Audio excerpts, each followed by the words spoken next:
People all apart, press play, now we pause again. See my brothers and my sisters and we suffering. We run around, we be stuck up in our little ways. And we look around from inside to see a different place. So I've been wishing, I've been thinking who been covering us. I look above and think the Lord, He gave a blessing for us. Cause He been showing us the way for all that we've overcome. Through all the highs and the lows, taught us how to be one, so I'm saying now more than ever when we need it. Everything you ever do is for a reason.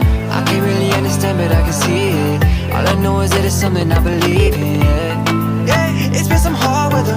You've been through it all before you make it all better. And we done made it better, open through the dark nights. So I don't think that this is better at the wrong time, yeah. And even when we closing our eyes, you lead us right so close to you. We look up at the birds in the sky, but all our mind is next to you. So tell me you lied, it's you. You lied me. Ain't no other lie like you. No lie like you. United by the way of our faith, we will not be afraid. As we join together, you and me, everything is possible with unity. And if wants to fall, we'll lift them up. Restore the spirit with the heart of love. You and I, we stand forever, straight through adversity. Though we can't be together, just close your eyes and see you and me, the light that binds us to the Almighty. Now more than ever when we need it. Everything you ever do is for a reason. I can't really understand but I can see it. All I know is that it's something I believe in, yeah. It's been some hard weather. You've been through it all before you make it all better. And we done made it better, open through the dark nights. So I don't think that this is better at the wrong time, yeah. Even when we close our eyes, you lead us right so close to you. Look up at the birds in the sky, but all I got is thanks to you. So tell me you lied, it's you. Ain't no other lie like you. No lie like you. Oh, yeah. People go, you're the only one we always wanna come to. You're the only one we need. Yeah, you know we really trust you. Oh, yeah. Even when we feel alone, close our eyes and we can find you. We can find a way with you. Now more than ever when we need it. Everything you ever do is for a reason. I can't really understand but I can see it. All I know is that it's something I believe in, yeah. It's been some hard weather. You've been through it all before you make it all better. And we done made it better, open through the dark nights. So I don't think that this is better at the wrong time, yeah. And even when we closing our eyes, you lead us right so close to you. We look up at the birds in the sky, but all I got is next to you. So tell me you lied, it's you. Ain't no other lie like you. No lie like you.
موزی بالایم بالا میروم موزی دریایم دریا میروم موزی بالایم بالا میروم موزی دریایم دریا میروم ما از آنجا و از اینجا نیستم موزی به جایم و به جا میروم راه یک دنگ است چون سمخول هیاد ما نشان رشته یک دام روه راه یک دنگ است چون سمخول هیاد ما نشان رشته یک دام روه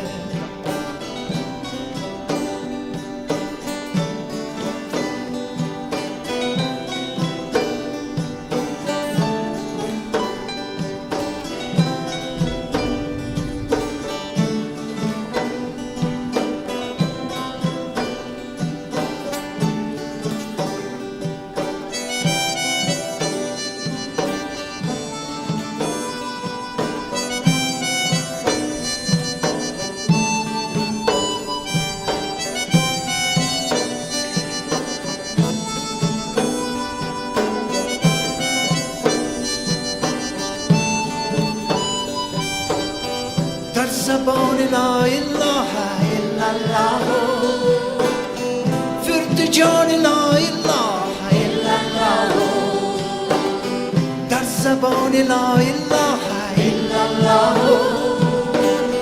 فرد جان لا اله الا الله اشریان را مدام این حق را تسبیح های لا اله الا الله اشریان را مدام این حق را تسبیح های لا اله الا الله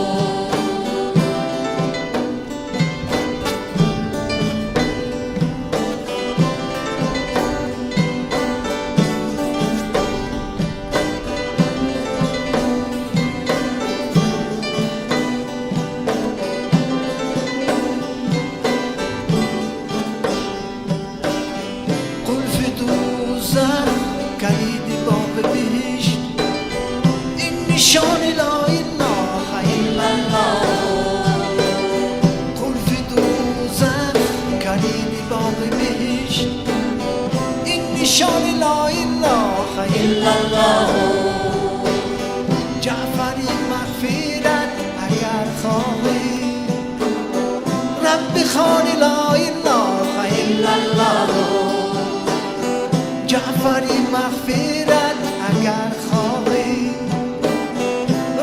خان لا اله الا الله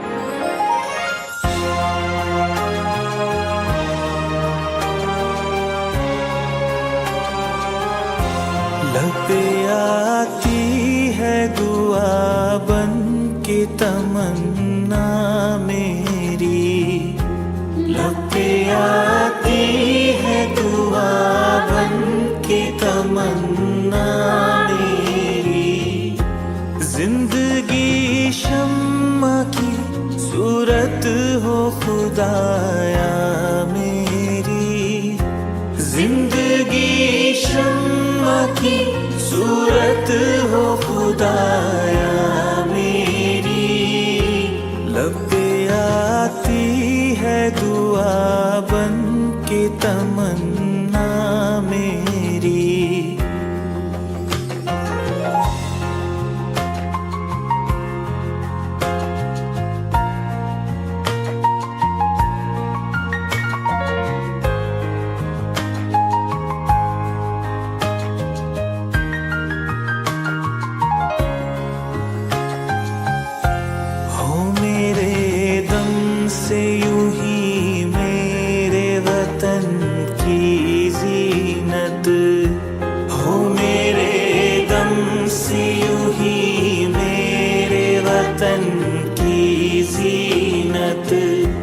जिस तरह फूल से होती है चमन की जीनत जिस तरह फूल से होती है चमन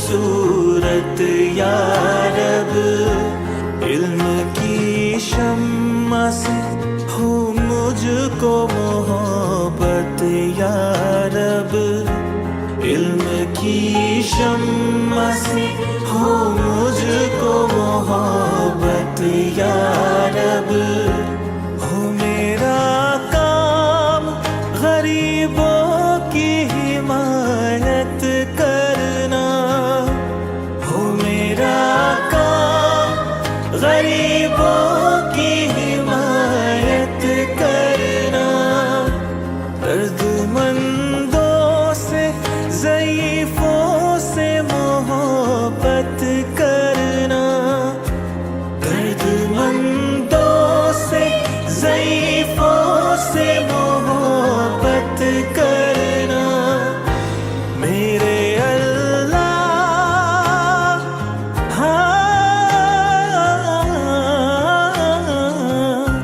मेरे अल्लाह बुराई से बचाना मुझको मेरे अल्लाह बुराई से बचाना मुझको नेक जो राह हो उस राह पे चलाना मुझको मेरे अल्लाह बुराई से बचाना मुझको मेरे अल्लाह बुराई से बचाना मुझको मेरे अल्लाह बुराई से बचाना मुझको मेरे अल्लाह बुराई से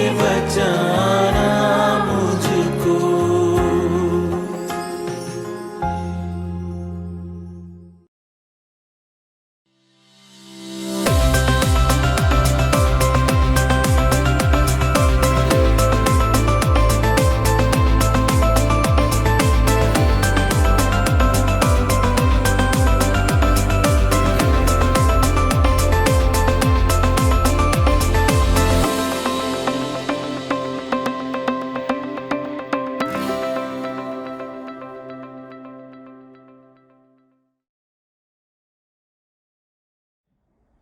Good evening, Yali Malith. Welcome to another installment of Summer Reflections. It's September, but summer doesn't officially end until the middle of the month, so we're going to keep this train rolling until Friday Night Reflections returns.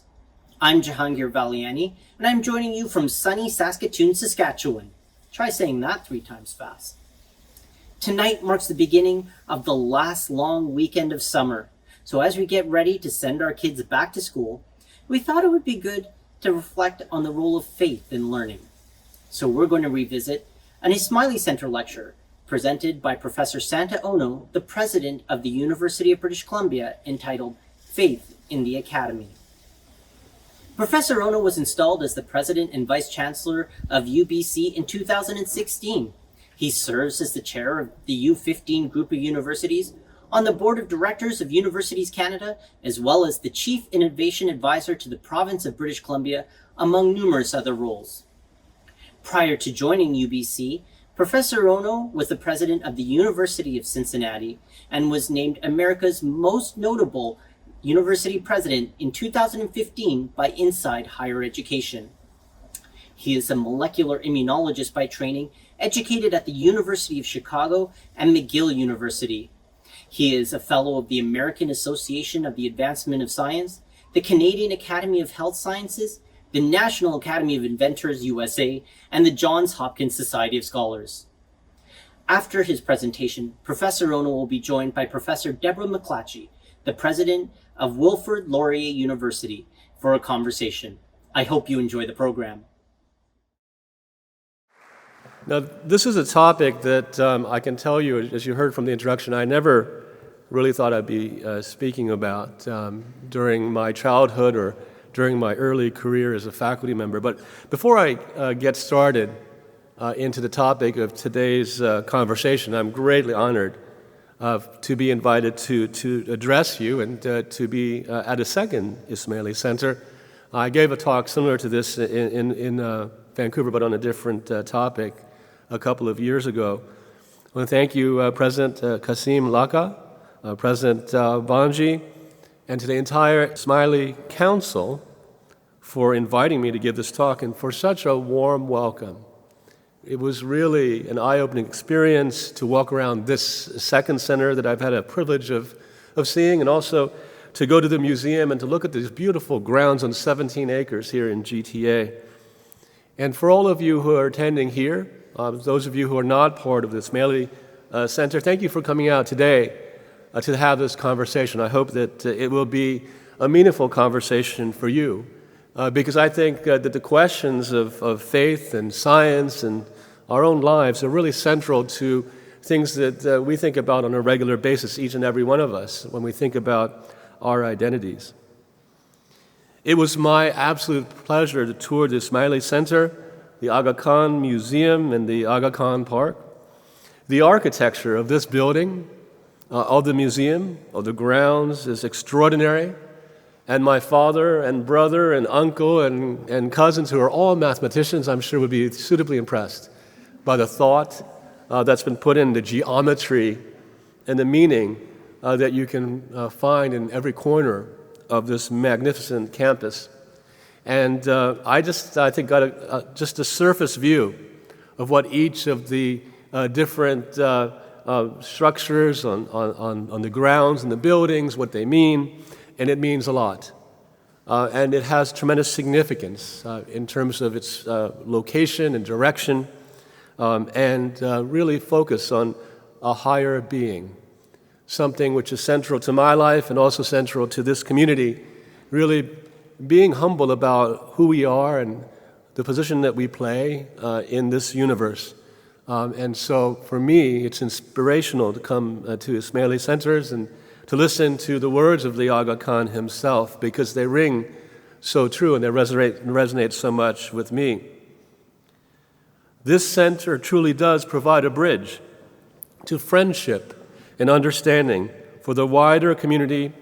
It opens our minds and hearts to pluralism, something which is needed here in Canada, in Ontario, around the world, this continent, something that is needed perhaps more now than ever before. All you have to do is switch on the news and see about all the conflict that arises for lack of understanding and respect for people that think differently from each other. So thank you to this community for providing venues in 6 such locations to have these kinds of conversations, because that is really central to the formation of the next generation of global citizens, but also central to world peace. Your message resonates personally with me. My own experiences have made me very aware of the different cultures and races and how they interact and how they're treated in society, and especially in the microcosm of higher education, that in many ways I believe really is a reflection of the tensions that exist around the world. I really had a wonderful time speaking with academics around this audience about the different cultures that exist on different campuses and different institutions, even in the same province. The differences that result from demographic differences between our campuses. Situations where one's faith is respected and situations where people are afraid to talk about their faith. And really talking about these different experiences that we all face is really a way for us to understand the differences around the world. And for that reason, I really appreciate the work of this center and the other Ismaili centers in this regard. Some of you may know that I was thrilled and very honored to meet His Highness the Aga Khan in person in October. It was an occasion that was historic for UBC and for our neighboring sister organization, Simon Fraser University, when we, for the very first time in our histories, joined together to award His Highness an honorary doctorate, actually 2 honorary doctorates, in a joint conferral ceremony. And when I spoke with His Highness, he said it was intentional. He said that he had been admiring both institutions for a long time, but he wanted to make it so that we would work together. Even though we have different demographics and slightly different missions, he felt that it was consistent with his views to bring two different institutions together in the same metropolitan area together. And it had a powerful effect on me, on Andrew Petter, and the two institutions. We were privileged, both institutions, to recognize His Highness's outstanding humanitarian contributions in fighting both poverty, but also in improving health around the world, in providing equal education for millions of people in underdeveloped and war-torn parts of the world. If you don't know much about His Highness, you should look it up. He's an extraordinary individual. There's an inspiration to everyone who meets him. And I had the extra special opportunity to spend time with him for an entire hour after the ceremony. And his humility and his love of humanity shone through brightly during that entire hour. None of it was about him, although we were there to honor him. It was all about how we should work together to make the world a better place, especially those that are least privileged. I'm proud to say that the University of British Columbia has a long history of collaboration with the Ismaili community to collaborate on a number of initiatives, globally through the Aga Khan Development Network and locally through the Ismaili Council of British Columbia. UBC is working with the Council of BC to establish a joint liaison committee to explore areas of collaboration, to expand those between the two institutions. And we hope to grow that for every single year into the future. The committee will initially focus on joint public engagement and community engagement activities, just as you can see here between Wilfrid Laurier and this center. We want to do that, not only with the center in Burnaby, but also with this center in Toronto. There isn't actually that much distance between UBC and here, especially in the advent of rapid transportation. So we want to grow these links, and we've already been talking about that possibility during the past couple of hours together. In June, representatives of the Aga Khan University visited UBC, and this occurs on a regular basis. And we had a roundtable discussion about increasing collaborations between the two institutions.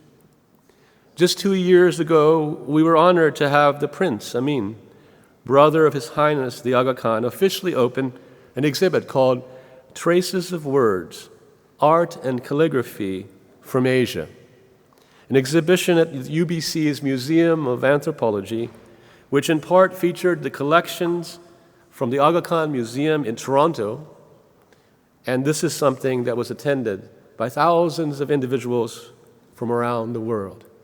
We hope that's one way that we can amplify the beautiful message from here on the West Coast, but also to visitors from around the world in our Museum of Anthropology.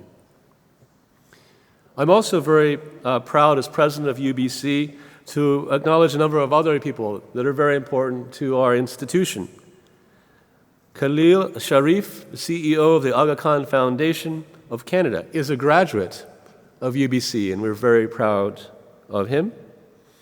Firoz Rasil, a former member of UBC's Board of Governors, is president of Aga Khan University. Shamaz Mohammed, responsible for building the Aga Khan Museum in Toronto and the Global Centre for Pluralism in Ottawa, which is incredibly important, has served on UBC's Museum of Anthropology External Advisory Board.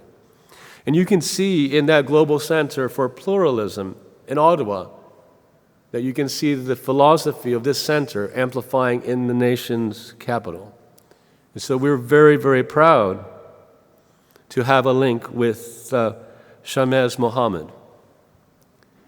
2 years ago, I was honored to give a talk, as I said, in the Ismaili Centre of Burnaby. on the changing role of higher education, developing the next generation of global leaders. And I was very heartened and excited to see so many members of the local community, especially lots of primary and secondary school students at that. And I was very excited to interact with many of the Ismaili students at UBC and SFU at a reception following the conferring of an honorary degree to the Aga Khan. And then now I have this honor of addressing you this evening on a topic that's very dear to me and I think resonates, as I said, in everyone's life, and that is the topic of faith in the academy. And my remarks are really going to focus mainly on post-secondary because I'm the president of a university, but I think that what I say today applies to secondary schools and primary schools as well. This lecture series, I understand, aims to encourage dialogue and mutual understanding between diverse peoples, communities, and faiths, while expanding intellectual horizons and fostering an appreciation of pluralism. And as you know, most of the universities in Canada are really a bedrock of their foundation is really to be places where pluralism should be protected and where pluralism should thrive. Now, you heard from the introduction that I've had the honor and privilege of working at many outstanding institutions over the past 3 decades. But as a leader, my leadership has spanned 2 countries and 3 universities. It all began at Emory University in my life, Emory University in Atlanta, Georgia, a private university that was initially Methodist in its roots.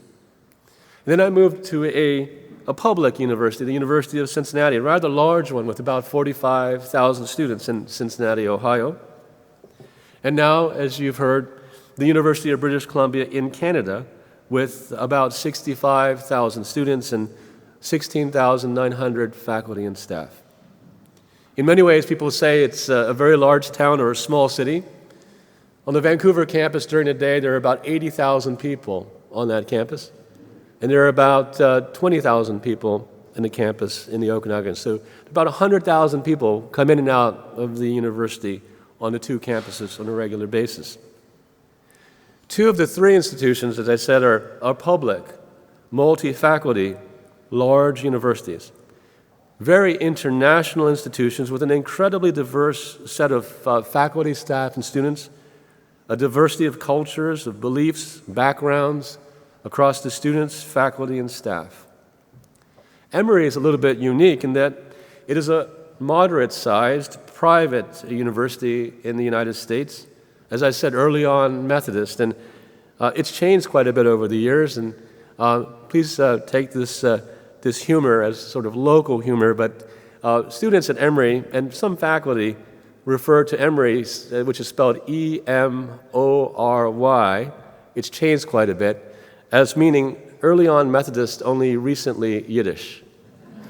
Emory. That's local humor there. And it's true because there are, to the strength of that institution and to diversity of thought in that institution, a significant increase in the number of Jewish students at Emory University. It's really a popular destination for that and really enriches that campus that was early on Methodist. And it is in many ways then an example of the power of pluralism on that campus. But also, I can tell you perhaps in the dialogue, that juxtaposition on that campus, which has become increasingly diverse, where there are Christian, Jewish, and Muslim students together, sometimes a source of challenge and tension between groups on that campus. We can get into that a little bit more. So with the power and benefit of pluralism on that sort of campus also comes challenges, or if you look at it in another way, opportunities. UBC has changed quite a bit. When I was born on that campus 56 years ago, when my father was a professor of mathematics there, and I was just watching Lion King with my daughter, and it really did happen to me. This sort of circular nature of life. I'm back at UBC 56 years later. And UBC, if you looked at it 56 years ago, some of you may be alumni, you look at it today, it's completely different, almost unrecognizable. And one of the differences is it's become very diverse, very international. It's a global center for research and teaching, consistently ranked among the top 20 universities in the world and top 7 or 8 in North America. If you look at global rankings such as U.S. News and World Report or QS or Times Higher Education, usually ranks anywhere between 27 and 40-something in the world, universities, public and private. So we're very proud of the university. And we think that we have much to offer Canada and the world. And I've mentioned the fact that we have 2 campuses, one in Vancouver, the older of the 2, which is just about 103 years old, and the Okanagan campus in Kelowna, which is a home, together home to over 65,000 students enrolled in 16 faculties, and 18 schools, and 2 new colleges. A third if you include a college we just founded last year, which is the Emeritus College, a college where retired faculty can remain engaged and receive internal support for their scholarship and research, and where they can, through an intergenerational mechanism, directly advise undergraduate and graduate students as well. As I've mentioned, UBC is a very international university, and it's directly relevant to the topic I want to delve into today, that diversity, the fact that it's very international, presents opportunities but also challenges to the institution. We can get into specific examples if you'd like during our conversation. Last year, we were ranked the 2nd most international university in the world, and the year before, the #1 most international university in the world. So it gives you an idea of the demographics of the institution. I think there's several reasons for this very diverse nature of the university. One is that we have been committed for a long time to student mobility, and we have lots of very fruitful bilateral and multilateral agreements with universities around the world that we have been cultivating for quite some time. And we have also, in many ways as an institution, tried to build global connectivity through our research initiatives. So UBC is very diverse, very international, and we've done so intentionally. Not so much to create pluralism in terms of thinking about faith, which is what we're going to talk about today, but really to we believe, build a richer environment for teaching and for research. And with that has come the opportunity and the challenge of bringing together multi-faiths onto a secular campus at its foundation. We have partnerships with over 200 universities around the world, and they, on a regular basis, send students to the institution. And they mix with domestic students from British Columbia, but also across Canada.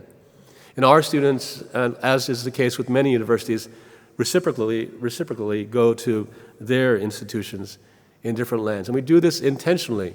As I said in my remarks at the center in Burnaby, because we believe that it really helps the next generation understand and appreciate different nations, different faiths, different perspectives, so that they can develop into global citizens that hopefully will understand different perspectives, different beliefs, different cultures better for a more harmonious and peaceful world. So it's part of our ethos. It's part of what we've done intentionally.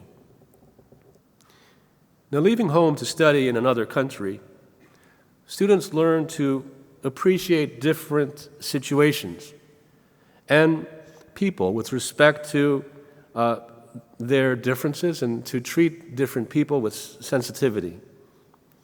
We believe that it encourages the next generation to be humble, humility really being at the core of your message, to make the effort to learn things about other cultures, and to become aware of their own biases. You see, if you're in a homogeneous community or campus, you may not even be aware of the unconscious biases that you have. In being in a campus that is intentionally diverse with many different opinions, confronts you in a very positive way, I think, of sometimes turning a mirror on yourself and understanding the unconscious biases that you have. The very nature of the campus environment is a place to foster diversity, where students encounter people whose views and backgrounds differ from their own. That's what we hope in an ideal world occurs. Sometimes it occurs, and to be frank, sometimes it results in tension, sometimes even in violence, as you've seen in news stories about what's happening on campuses around the world. We can talk about that as well.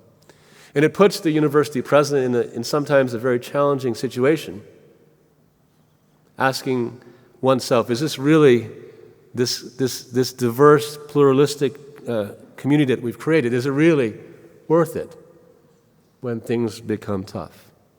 We can talk a little bit about that. And we can talk a little bit about the changing philosophy of what a campus should be like, ranging from what University of California, Berkeley was, as the Center for Activism, where people of different views came intentionally onto campus, to one where there's a concern about whether it's hate speech, whether we are harming or hurting the most vulnerable in our community. We can talk about that. This is why faith in the academy is a topic that is very important to me, and indeed fundamental to how I've come to understand my purpose in life.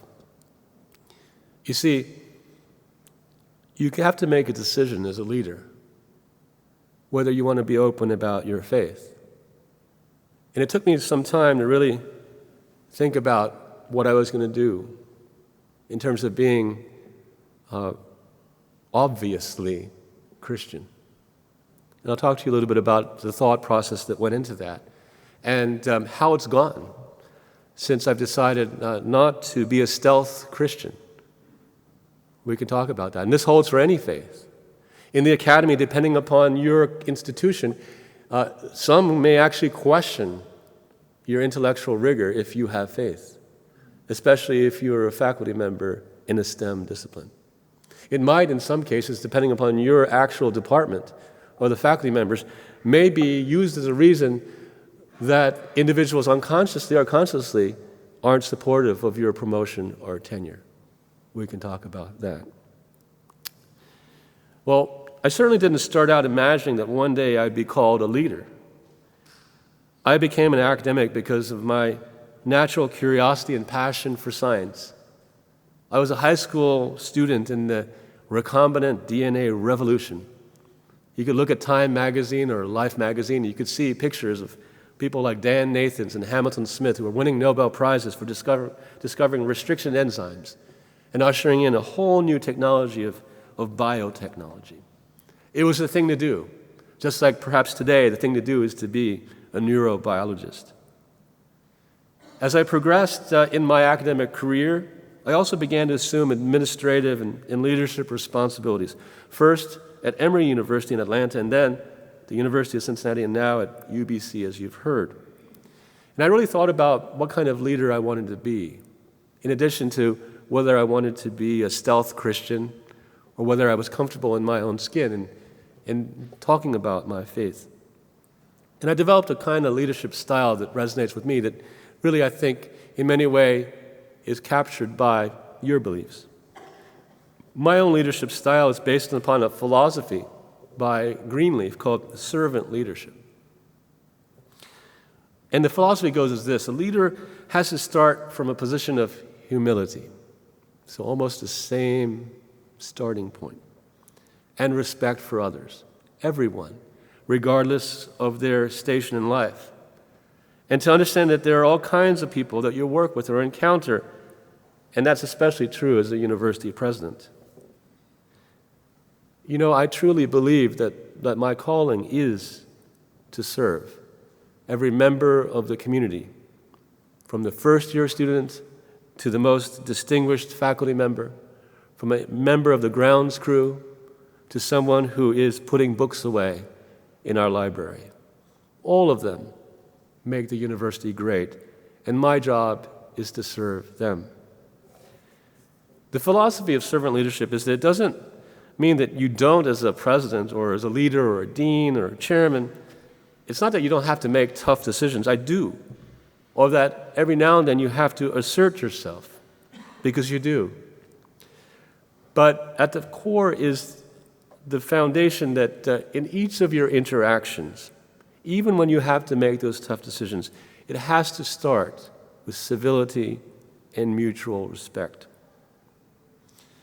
Part of how I reach out to the least powerful individuals, although they are just as important in an organization or society, comes from my faith. As you've heard, I'm a Christian, and I've been very involved in churches in the different cities that I've lived in. And it was an accident. I didn't grow up in a Christian family. You heard about how I went to churches only on Christmas Eve and on Easter, and I had no idea why people would get together on Sundays and also during the week for Bible study. I had no idea what the Bible was. But as a university president, my focus on service has to, especially at a secular university, be agnostic of denomination or faith. It's really about my responsibility for others and focusing on them regardless of what they might believe in. That has to be my responsibility. I cannot be directly evangelical about any faith as the head of a secular university. As a servant to every member of that community, I need each and every one of the members of that community to believe that I'm their advocate, that I respect them equally and I support them. And so it's entirely consistent with my own faith that I can be supportive of all faith groups and also of students who are also searching or have decided that there's no room for faith in their lives at that time, as occurs to many university students, even if they were brought up in a Christian family. I still need to serve them, regardless of what their beliefs or interests might be, or wherever they might be on their faith journey. At UBC, there are 24 student groups that have a faith affiliation, everything from InterVarsity to Navigators to the Hillel Society and the Muslim Student Association. And I don't focus so much on the similarities and distinctions of the particulars of different religions. I focus more on the fact that for those individuals that do have a faith, it is a central and important part of their identity. And therefore, I need to support and respect each student, each staff member, each faculty member, regardless of what their beliefs might be. It's an important part not only of their identity, but also for their wellness, something which is very important to this center. For a large proportion of our campus community, whether they're faculty members, staff, students, or alumni, faith plays an important role in their identity and their wellness. And therefore, it's important for me to respect each of those faiths. It's important for me to be supportive of their needs and to advocate for them with respect to their needs on a secular campus. And that's a decision of mine. You know, even though it's a secular campus, I believe personally that it's a mistake to ignore that important part of their identity. They deserve my support because it's an important part of who they are. There are multiple gifts that result from having a spiritual path.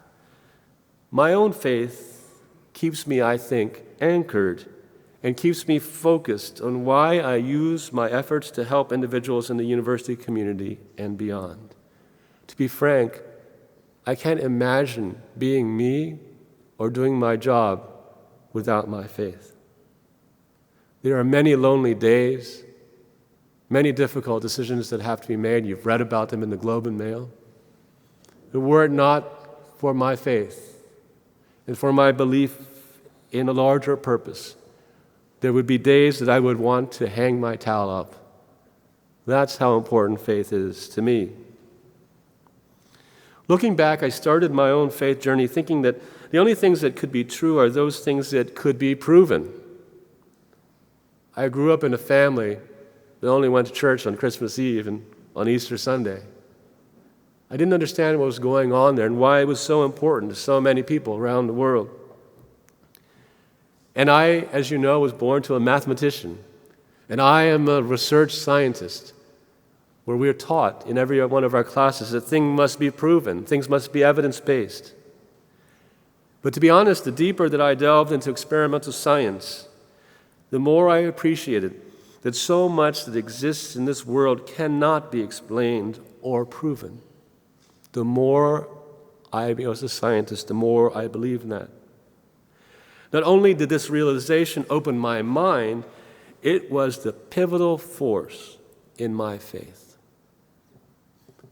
The very occupation of mine that mandated evidence-based and proof as a core of that occupation led me to strengthen my faith.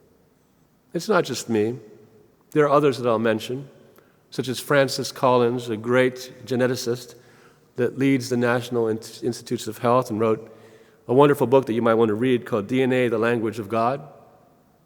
And I'll mention something that Albert Einstein said as well, two not shabby scientists that through their occupation as a scientist were drawn to a faith because they understood how humble they need to be because of how little they understood.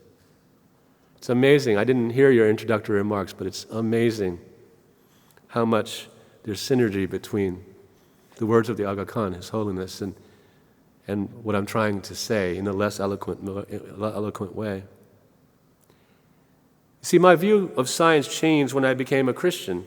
In turn, my view of religion changed and changes regularly because I'm a scientist.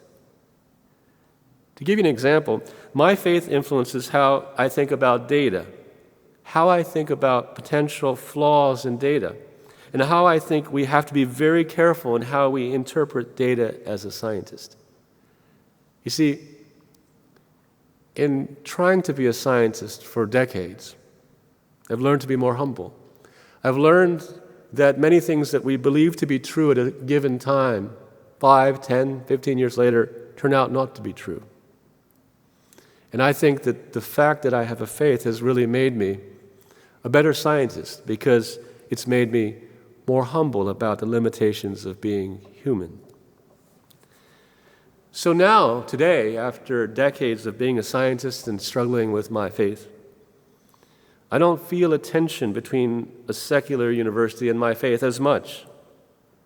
All of the different views and questions and conundrums that are explored in a university, for me, just like the imperfections of being a human scientist, have strengthened my faith. I'll read a quote from the renowned 20th century philosopher Alan Watts. Before I read the quote, I want to explain the root of the word belief, which is leaf, an archaic word from Middle English that means gladly or willingly. As the philosopher Alan Watts once wrote, quote, "Truth is an unreserved opening of the mind to that truth, whatever it may turn out to be. Faith has no preconceptions. It is a plunge into the unknown. Faith is the essential virtue of science and likewise of any religion that is not self-deception. Faith invites us to welcome discourse and dialogue and difficult questions into our spiritual life. Through questioning our faith, I believe that we become stronger individuals and stronger scientists, stronger citizens. For me, the real gift of the spiritual path is that one grows as an individual and your faith becomes stronger because you're constantly asking yourself questions and perhaps sometimes doubting your decision. This is really at the heart of what it means to innovate. How do we welcome innovation into our spiritual lives? There are churches and congregations where there is active debate, and there are others where there isn't active debate. And sometimes there's tension between different members of the congregation, and sometimes between the congregation and the minister. Which is the better kind of church? I say the one where there is active debate and sometimes tension, because the congregation grows and sometimes the minister grows. And some people don't want to be in that kind of environment because sometimes it's difficult. But I believe that those are the strongest churches, as I said, and those are the strongest kinds of universities, where there's tension and when there is sometimes really necessary introspection as to one's own views. We really come to believe when our faith is challenged. We really come to trust our scientific interpretations when our views are challenged. And we work through inconsistencies or differences of opinion and become stronger in our faith or in our beliefs, in our views about what might be true in terms of the universe. In the same way, the best universities are the ones where people have the freedom to voice different points of view. And as I said, that's really being challenged now in Ontario, in British Columbia, south of the border. And to either change individuals' minds in listening to these different points of views or strengthening their beliefs based upon honest discourse. To explore the questions and mysteries of science and faith together, and to acknowledge the humility of what we do not know. Albert Einstein, as I said, had this to say, quote, "Everyone who is seriously involved in the pursuit of science becomes convinced that some sort of higher spirit is manifest in the laws of the universe, one that is vastly superior to that of our own." Albert Einstein. You see, the tension, if you will, between science and faith is that science is supposedly evidence-based or proven, while faith transcends human understanding. There's an amazing wall hanging at this center over there, and it's incredibly profound. If you look over there, out there in the foyer, you'll see a wall hanging. Part of it is shiny and part of it is dull. It was explained to me earlier today that the evidence for believing in one's faith really comes from clues that are in front of you and those that are less apparent. That is a very profound piece of art. You see,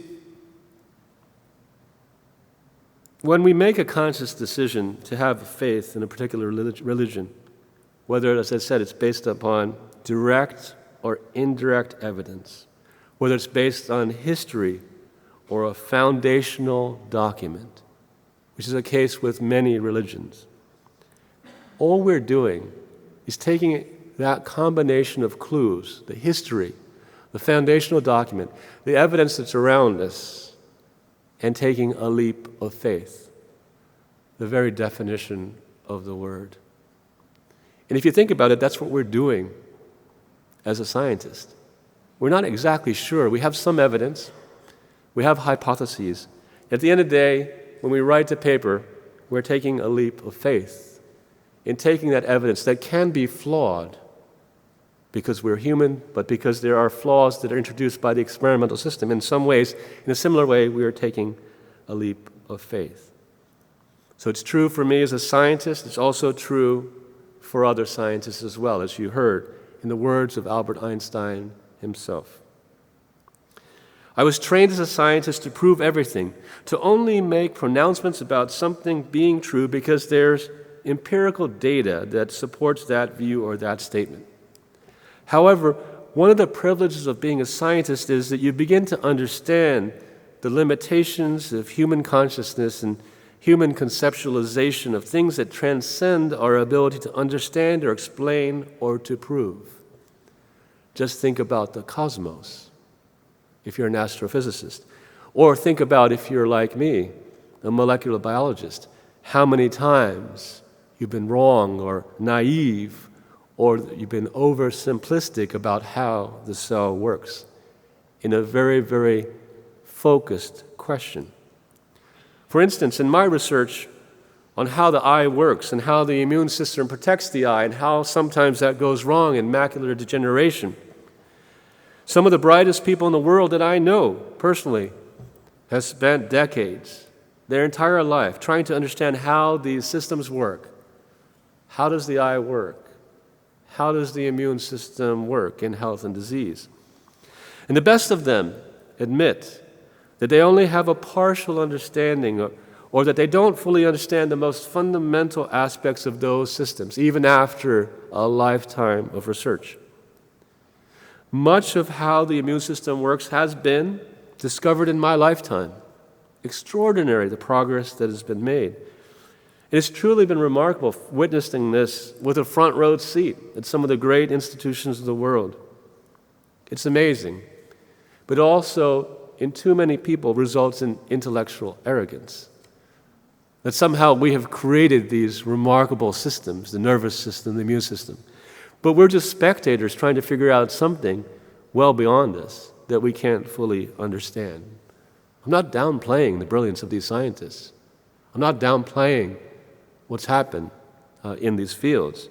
But I'm saying that the best and the brightest engineers looking into how to build these systems or an organism wouldn't have engineered the immune system the way it is because they don't have the capacity to think at that level.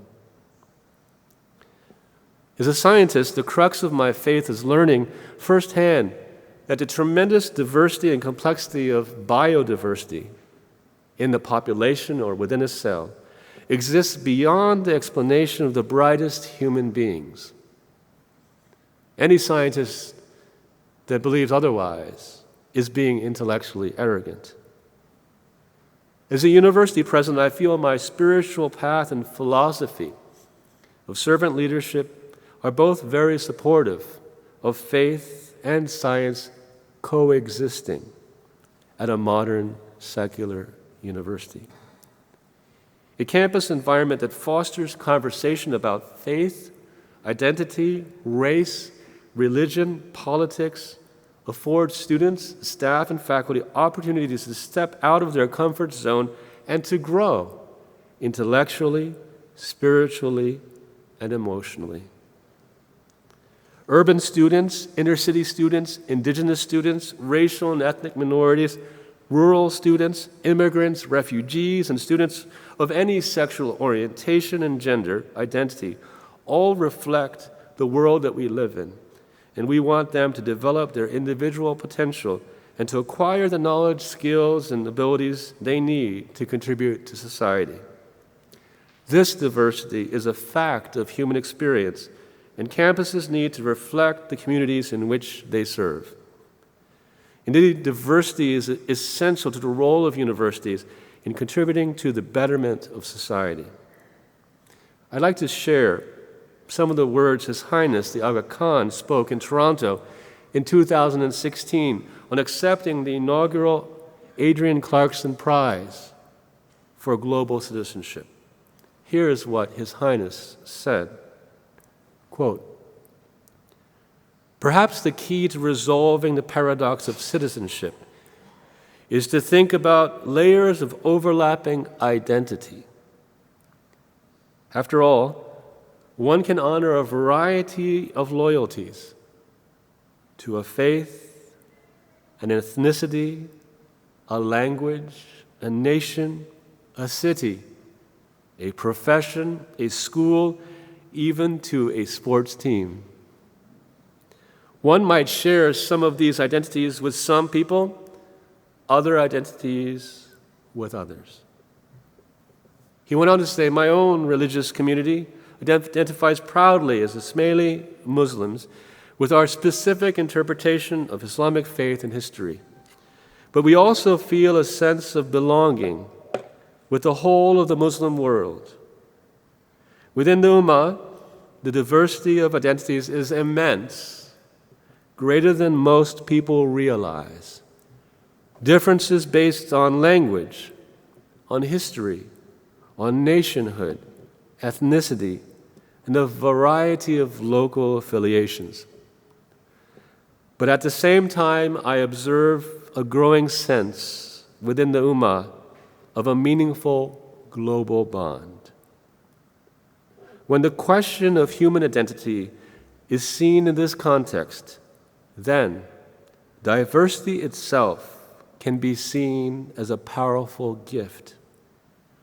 Diversity is not a reason to put up walls, but rather to open windows, to build bridges. It is not a burden, it is a blessing. In the end, of course, we must realize that living with diversity is a challenging process, as I mentioned earlier. We are wrong to think it will be easy. The work of pluralism is always a work in progress. Think about his words. I find his words especially relevant and inspiring. The very nature of post-secondary education, as I said, especially at UBC, intentionally, is to foster diversity in every sense of the word, to support every student's search for their own faith or not to have a faith. Higher education is meant to be and should be a transformative experience as students learn not only about themselves but about others as well, people they might not like at their first encounter. Education is an enabler of social development and mobility, and all of us should be committed to advancing the inclusion of all of those who have been excluded based upon gender, race, religion, sexuality, age, physical ability, or economic circumstances. These efforts benefit not only our institutions and our students while they're at our institutions, but we hope when they leave, hopefully as inclusive global citizens, we hope that they will go out in the world where they will become leaders in their own right, employers, parents, and global citizens. In closing, let me share with you the words of one of UBC's international graduate students that just gave a valedictory address. That student's name is Olga Pena. And this is what she said on receiving her doctorate in microbiology and immunology, one of the departments which is my tenure home. This is what she said about her student experience at UBC. Quote, "My experience at UBC went far, far beyond just acquiring knowledge about a specific field, a scientific field. At UBC, I also learned the real meaning of multiculturalism, of multi-faith.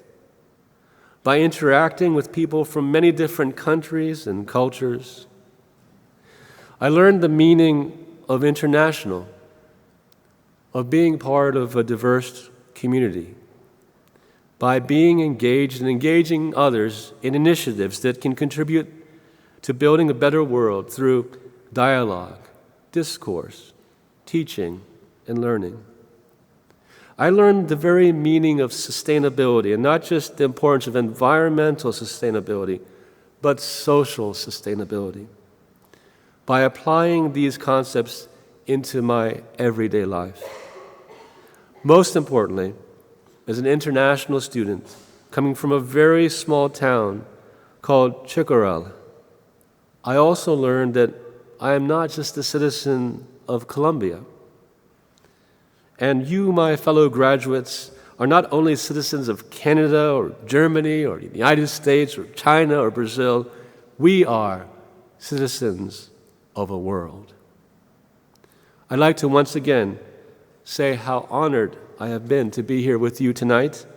I believe that higher education holds great promise in meeting the social, geopolitical, and economic challenges that we face, that we see on television every day.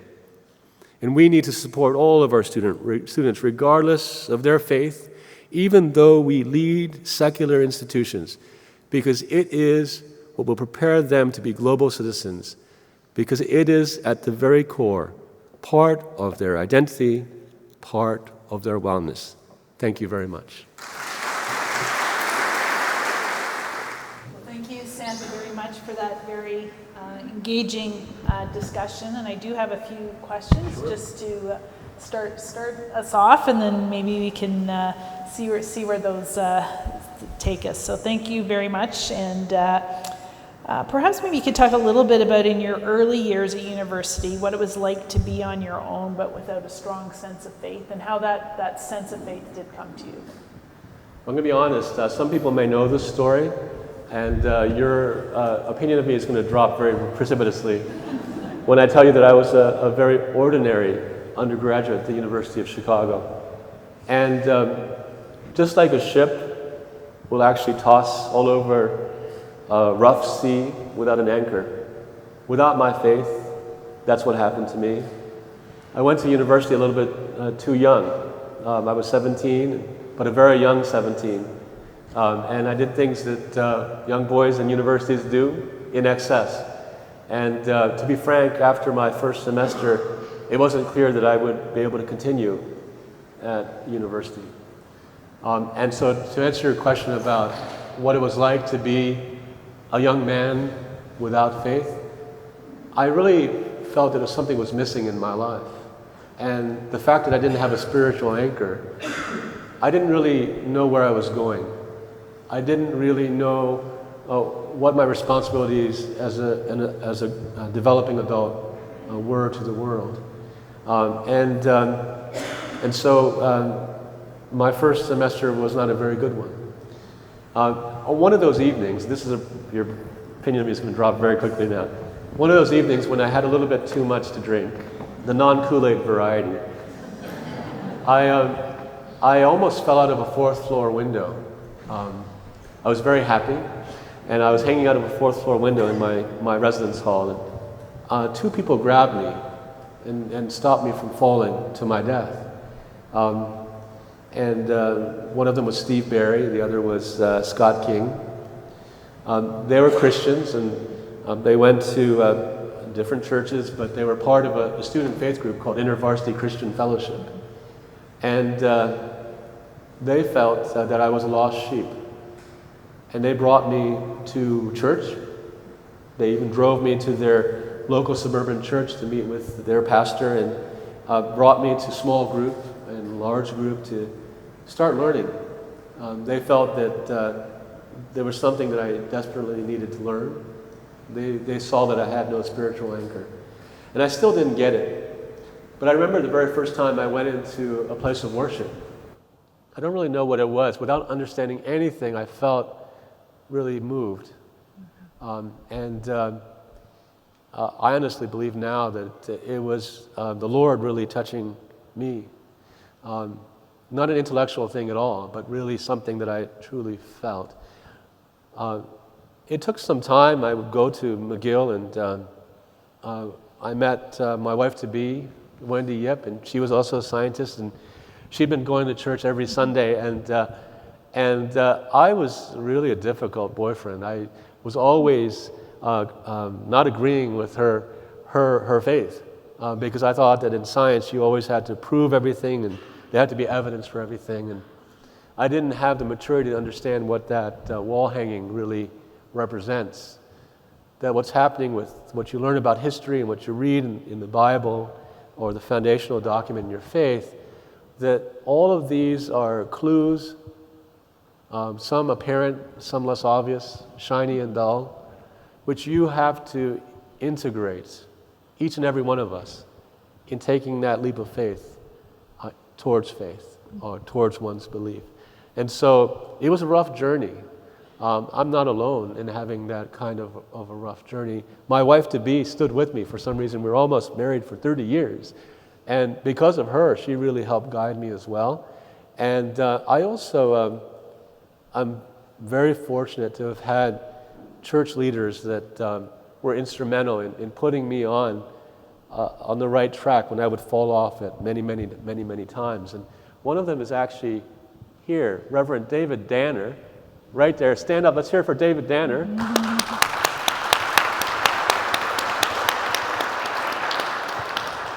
And his wife, Wafa and John, their son, they really put me on the right track when I fell off the track, literally, as a young adult. So that's what it was like. And I'm very lucky that, as is evidenced in this community, and the importance of community is that you take the young people, people will fall off the track for sometimes their fault, sometimes out of no fault of their own. As a community, it's up to all of us to take care of the youngest and the most vulnerable. And it really does take this entire community to raise a child. Thank you.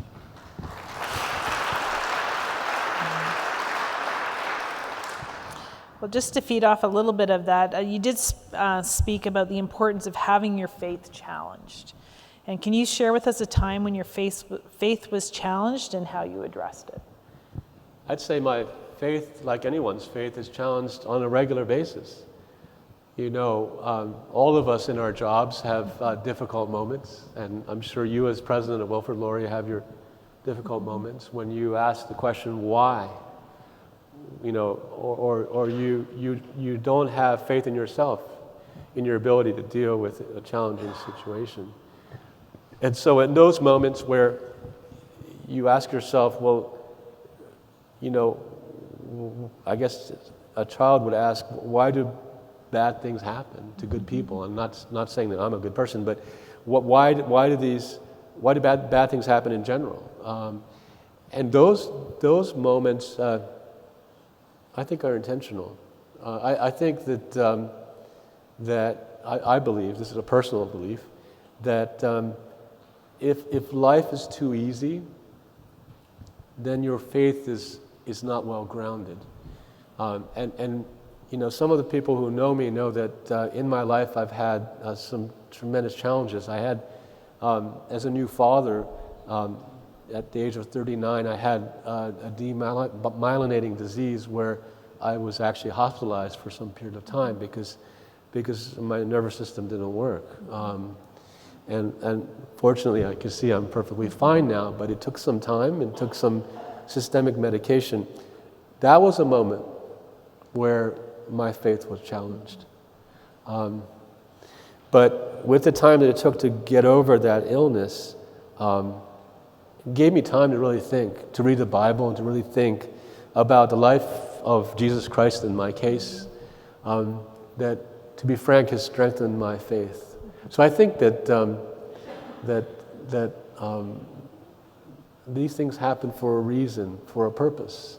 We may not know it at the time, but I really think that when you think that life is unfair or how could something like this happen, it's for a reason.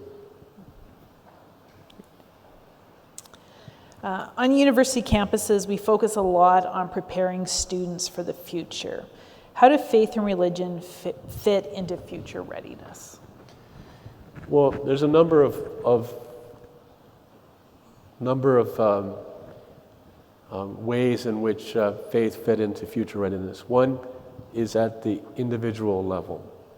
And so I truly believe that for individuals that are searching, thinking about their own beliefs, their own faith, as is the case with me, and this is a subset of individuals, that if they develop those beliefs, they become a stronger person, they become a stronger scientist.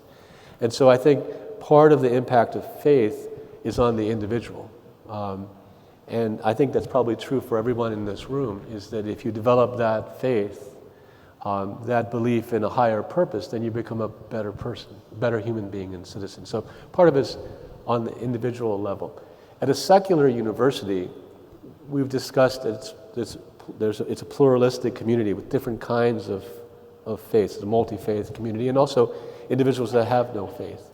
I believe that even at a secular university like UBC, being exposed to people that have very different beliefs makes you more tolerant and more inclusive. So I think that's an added benefit that results from the diversity that exists in most of our campuses. As university presidents, we both know the importance of fostering campus environments that encourage students to step outside their comfort zones and think critically about any number of fraught topics. In an area of increasingly polarized discourse, how do we encourage productive discussions between students with very diverse perspectives, whether on faith or any other topic? So I alluded to this question, and I'll talk about a specific situation, which is a real situation, but this occurs almost on an annual basis. Whether you're talking about the BDS boycott movement, things have changed a lot over the past several decades. There's always been conflict. And there was a time, I think I alluded to earlier, at University of California, Berkeley, where they really relished the reputation of being the center of activism and really the center of bringing together contrasting views, sometimes offensive to another part of the campus, and felt that that was really part of freedom of speech, freedom of expression, academic freedom. But things are changing now, and depending on where you are, depending on what province you are in Canada, where you are in the US, governments are getting involved in that whole discussion. I'm sure you're very acutely aware of that.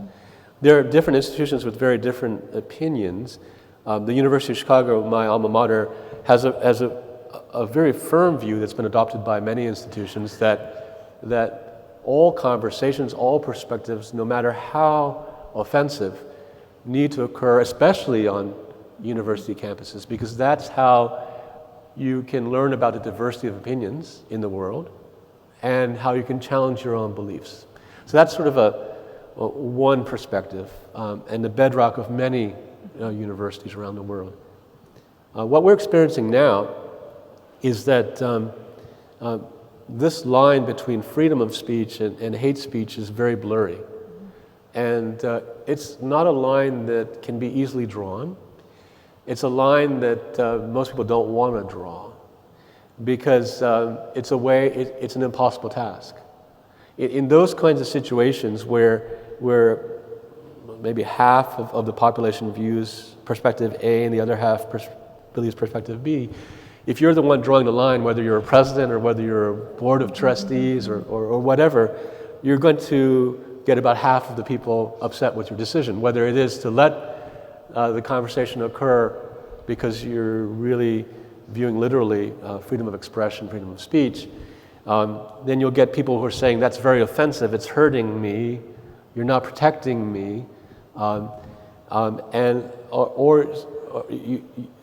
you ought to be censoring that person from coming onto campus. That's one perspective. If you actually censor that person, which is a very difficult decision, right? Because the definition of hate speech is kind of arbitrary, difficult to define. If you censor that person, you're going to have people saying you're not really standing up for freedom of expression, and sometimes academic freedom if it's from within the community, that is really the bedrock of an academic community. So it's very, very difficult. To answer your question, how do you resolve that when there are different opinions? I've actually lived that many, many, many times. The first time was when I was senior vice provost at Emory University. There was a faculty member, none other than the former president of the United States, Jimmy Carter, who had written a book. He's a Christian. He wrote a book called about Palestine. He referred to, used the word apartheid. Peace, Not Apartheid was the name of the book. It was very offensive. I mentioned that Emory has a large Jewish student population now. He fervently felt that Israel as a nation was almost verging on apartheid in how they treated people and Palestinian people in the Middle East. He fervently believed that. And it's outlined in that book. To the Jewish students on campus, it was highly offensive. They pressured me to distance or maybe sever his faculty appointment because it was so offensive. It was a hate speech in the views of some. And so how did I deal with it? What I tried to do was to bring in a bring in views, different views than Jimmy Carter. Even Jimmy Carter, even though he was a president of the United States, he was founded the Carter Center, he was a professor at Emory. Now he's recently gotten tenure.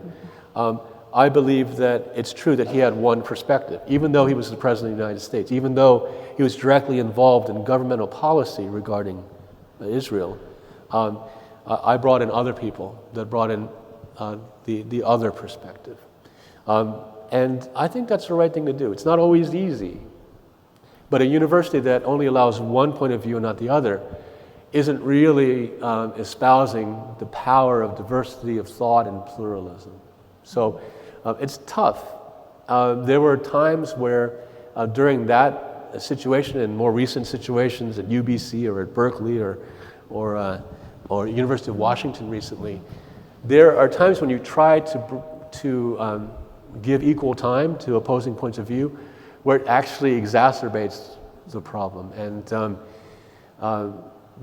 so you try your very best in a challenging situation to bring people of different beliefs and to really try to foster civil discourse in the community. Easier said than done sometimes. Thank you for joining us for that deep and wide-ranging conversation. I hope you have a wonderful weekend, and we'll see you next week.